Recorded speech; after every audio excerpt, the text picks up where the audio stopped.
Hepatitis. Dentro del diagnóstico de hepatitis debemos realizar ciertos diagnósticos diferenciales.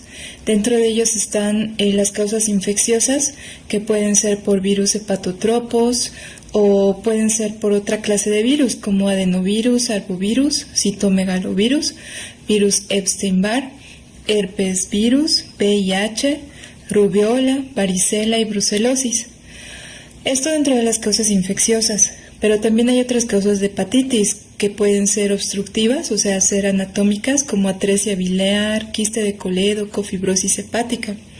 También tenemos las alteraciones autoinmunes que conllevan hepatitis, como es la hepatitis autoinmune o la colangitis esclerosante. Hay enfermedades metabólicas que también presentan dentro de su clínica hepatitis, como la deficiencia de alfa-1 antitripsina, la fibrosis quística, desórdenes del metabolismo de proteínas, lípidos, carbohidratos.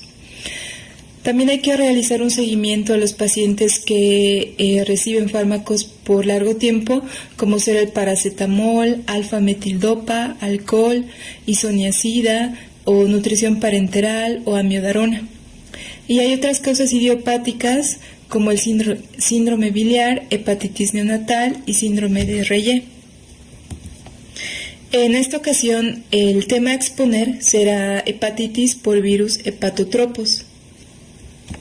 Es importante conocer la evolución e historia de el descubrimiento de los virus en cuanto a la provocación de hepatitis. Entonces, aunque es necesario arribar hasta el siglo XX para aislar e identificar a muchos de los agentes causales de hepatitis virales, muy probablemente las primeras descripciones de los cuadros clínicos compatibles con estas infecciones se remontan a tiempos de Hipócrates, en el siglo V a.C. Ya así poco a poco pues va evolucionando hasta 1940, 1949, donde se describen dos tipos de virus. Es hasta mediados de 1960 donde existían evidencias epidémicas e inmunológicas que permitían sospechar que tanto la materia fecal como el contacto sexual o la transfusión de sangre en ciertos individuos que padecían afección hepática podían transmitir la enfermedad a otras personas. Entonces, como podemos ver en la pantalla, en 1970 se identifica el antígeno de Australia. En 1989, ya empiezan a ver que hay otros agentes, además de la hepatitis A y B, que es la hepatitis C, y en 1990 ya se describe al virus de la hepatitis E. Comencemos a desarrollar a los virus hepatotropos. Empezaremos con el virus de la hepatitis A. El virus de la hepatitis A es el único virus del género hepatovirus dentro de la familia Picornaviridae. Como todos los miembros de esta familia, presenta forma esférica con una cápside de simetría icosaédrica, no posee envoltura y mide de 27 a 32 nanómetros. Tiene 7 genotipos. Los que afectan al humano son el 1, el 2, el 3 y el 7. Dentro de las características clínicas, recordemos que al cabo del periodo de incubación, que es de aproximadamente 15 a 50 días, el virus de la hepatitis A logra expresar masivamente su genoma. Y esto quiere decir que ya se producen virus maduros que son excretados por los canalículos biliares. En cuanto a las manifestaciones clínicas de la infección viral, aparecen junto con la primera evidencia de respuesta inmune. Sin embargo, sucede como 4 a 5 semanas después del contagio, periodo en el que la hepatitis A se replica activamente. Hay estudios que sugieren que este hecho llamativo reflejaría más bien la capacidad del virus de interferir con los mecanismos celulares, por los que las células afectadas reconocen la infección viral e inducen la síntesis de interferón beta. Debemos recordar que este tipo de infección es una enfermedad de transmisión entérica, entonces puede pasarse por vía fecal oral, de persona a persona, o por agua contaminada, que pues contamina igual los alimentos, sean frutas, ensaladas, mariscos. Usualmente en niños menores de 5 años se producen infecciones asintomáticas en una mayoría, cerca del 80%. Este tipo de infección no presenta un cuadro crónico de portador y menos del 1% desarrolla hepatitis fulminante. Recordemos que el prodromos dura de 5 a 7 días y la ictericia se presenta en un 5% en menores de 10 años versus el doble del porcentaje, es decir, un 10% en mayores de 6 años.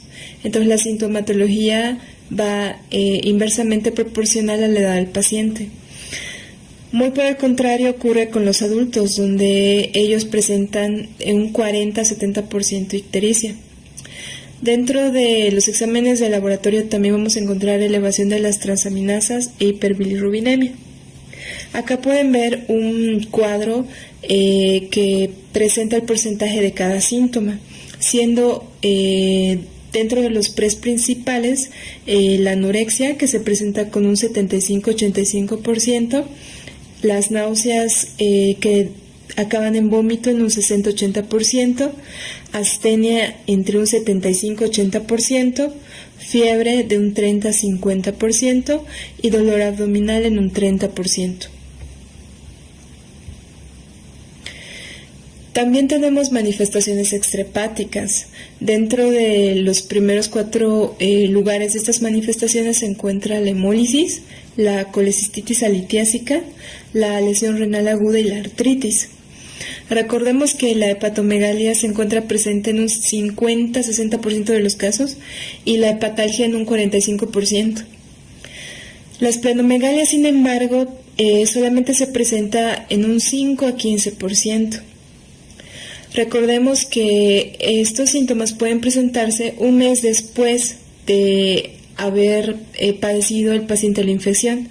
A esto nosotros le llamamos recaída, que solamente un 7-12% la pudiera presentar. Los pacientes que se infectan por el virus de la hepatitis A, en su mayoría, alrededor del 60%, presentan una recuperación hepática total en un lapso de 8 semanas. Pasemos a hablar del diagnóstico.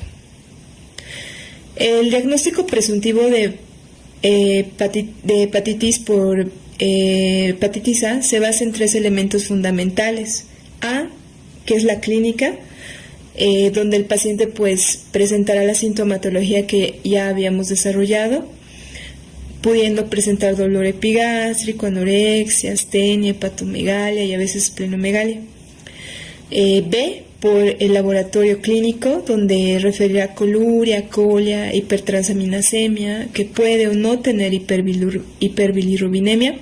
C, la epidemiología, ¿no? Donde la noción de foco, caso índice, no es difícil de poner de manifiesto si realizamos una buena anamnesis. También nos ayuda la serología.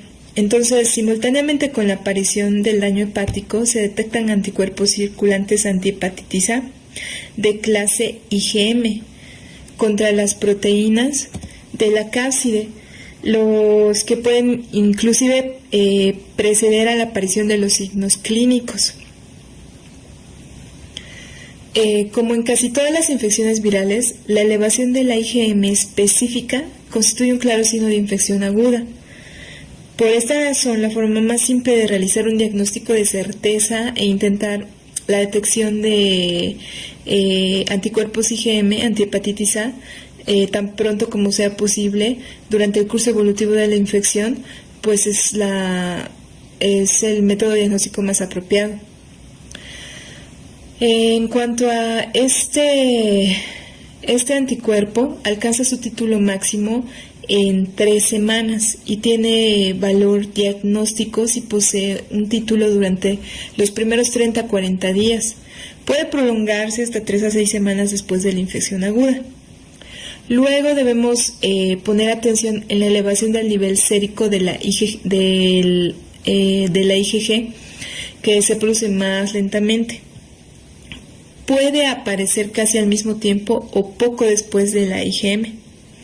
Esta IgG es detectable durante periodos prolongados, puede ser durante años o incluso puede ser durante toda la vida si el paciente se encuentra en una zona endémica. La infección por hepatitis A pasada o resuelta se diagnostica por la detección de anticuerpos contra la hepatitis A de tipo IgG. Bueno, ahora les voy a presentar un curso que nos brinda la CDC sobre el diagnóstico de hepatitis A.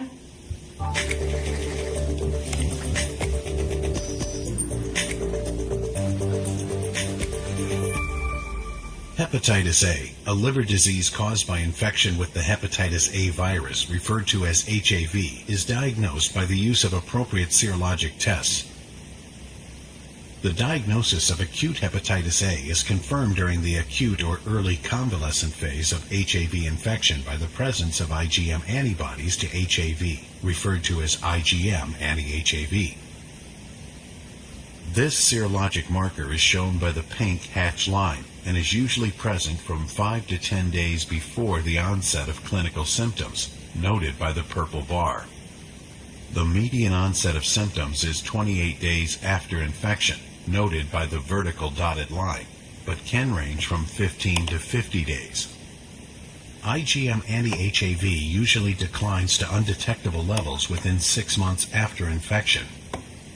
IgG antibodies to HAV, referred to as IgG anti-HAV, shown in the black hatch line, begin to rise at or right before the onset of clinical illness and persist to provide lifelong immunity. IgG anti-HAV is also produced following immunization with hepatitis A vaccine. Some commercial tests only measure total anti-HAV, which includes both IgM and IgG anti-HAV.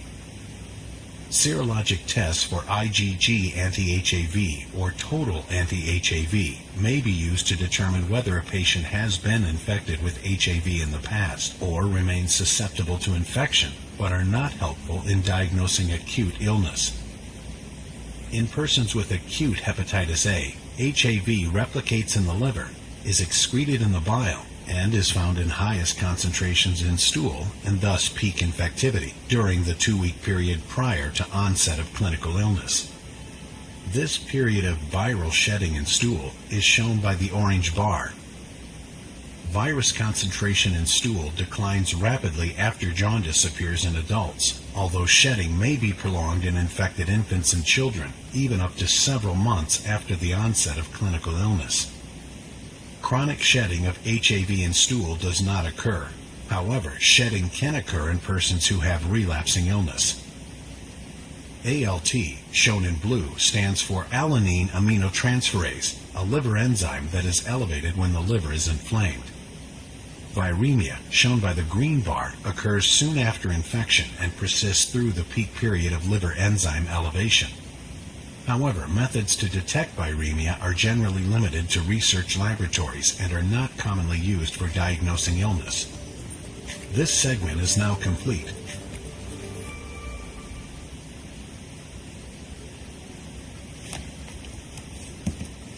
Pasemos a la hepatitis B. Dentro de la historia de la virología de la hepatitis B, esta se remonta al comienzo de la década de 1940, cuando ya se habían acumulado suficientes evidencias epidemiológicas que sugerían la existencia de una segunda forma de transmisión de hepatitis viral, que podía ser de transmisión oral, y esta se sumaba a la forma de transmisión parenteral. El significado militar que esas hepatitis tuvieron durante la Segunda Guerra Mundial indujo la multiplicación de varias personas que investigaban, particularmente en Estados Unidos e Inglaterra. Finalmente, varios estudios controlados de transmisión humana establecieron firmemente la distinción epidemiológica y etiológica entre hepatitis A, que antes era llamada infecciosa, y la hepatitis B, que antes era denominada sérica. Dentro de las características de la hepatitis B, recordemos que la envoltura de este virus es una estructura macromolecular que es compleja y está constituida casi exclusivamente por lípidos derivados de las membranas internas de las células infectadas, que son carbohidratos y 3 glicoproteínas virales. En cuanto al genoma del virus de la hepatitis B, es característico, ya que su DNA adopta una configuración circular laxa, es parcialmente doble catenario y es el más pequeño de los virus DNA. En cuanto a los mecanismos de transmisión, está la transmisión perinatal, intraútero es alrededor del 2%. Recordemos que de 70 a 90% tiene riesgo de infección y 90% de cronicidad. En cambio, cuando el antígeno de la hepatitis B es positivo, pero el antígeno E es negativo, entonces el neonato tiene 10% de riesgo de desarrollar la infección y 90% de ir hacia la cronicidad. En cuanto a la clínica, el periodo de incubación de este virus es amplio, va de 45 a 160 días con un promedio de 90 días.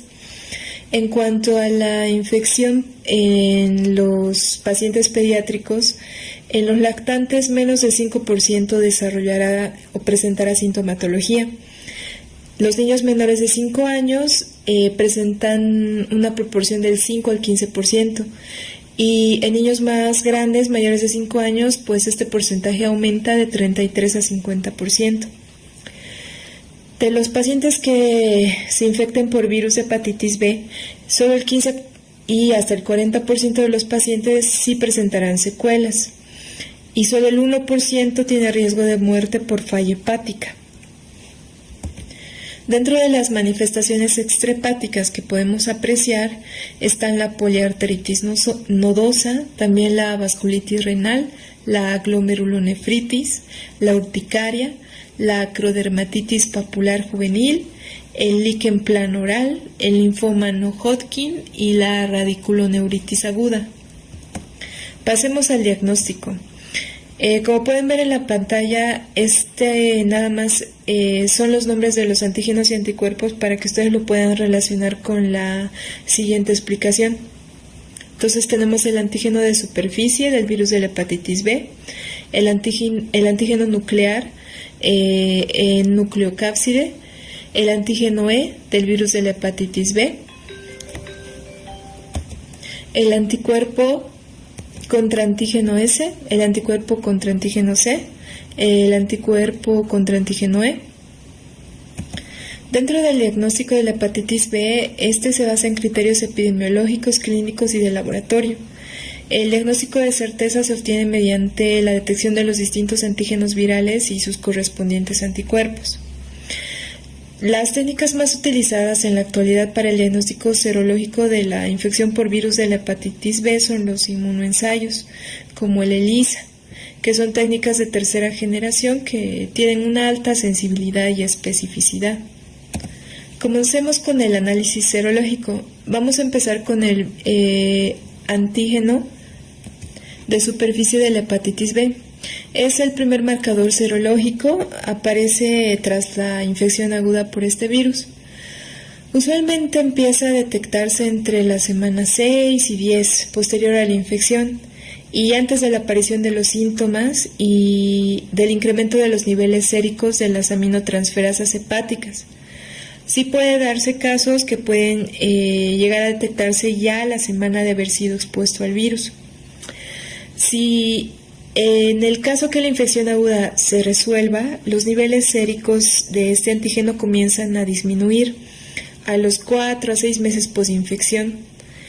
Es una instancia en la que los niveles serológicos de los anticuerpos comienzan a aumentar. Si este antígeno se detecta en suero durante más de 6 meses, se debe considerar que el paciente ha evolucionado hacia una infección persistente. Ahora hablemos del anticuerpo contra el antígeno de superficie. Estos son anticuerpos neutralizantes. Cuando aparecen, se detectan en suero, indican habitualmente que el paciente resolvió la infección y que está inmunizado contra el virus. Si el paciente está cursando una hepatitis B aguda y en el momento que estos niveles comienzan a declinar, que más o menos son 4 a 6 meses posinfección, los niveles de estos anticuerpos aumentan y esto significa que la infección tiende a remitir y que el enfermo no va a evolucionar hacia una infección persistente. En cambio, si estos anticuerpos permanecen detectables por varios años, en la infección aguda existe un periodo de tiempo de 2 a 4 semanas, en el cual en suero no se detecta ni antígeno de superficie contra la hepatitis B ni anticuerpos, lo cual se denomina periodo de ventana inmunológica. En cuanto al antígeno E de la hepatitis B, su presencia junto con el antígeno de superficie generalmente indican que el virus se está replicando de forma activa, que el paciente es altamente infectivo, en realidad es el periodo de mayor contagiosidad y habitualmente hay inflamación hepática, pero no establece si la infección es aguda o es crónica. Se detecta usualmente en suero entre las semanas 6 y 12 posinfección. La persistencia de este antígeno por más de 3 a 4 meses generalmente no es un marcador de buen pronóstico, ya que sugiere que el individuo va a evolucionar hacia la cronicidad.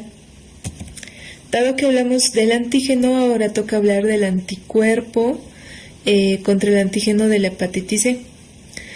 La presencia de estos anticuerpos se asocian en general con una menor infectividad, es decir, menor contagiosidad, y con un buen pronóstico de la infección, ya que implica que el virus dejó de replicarse y que el paciente está comenzando a resolver la infección. Bien, ahora pasemos al curso de la CDC de serología de hepatitis B.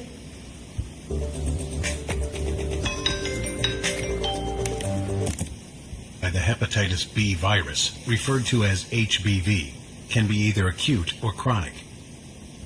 The first serologic marker to appear in someone infected following exposure to HBV is hepatitis B surface antigen, referred to as HBsAg.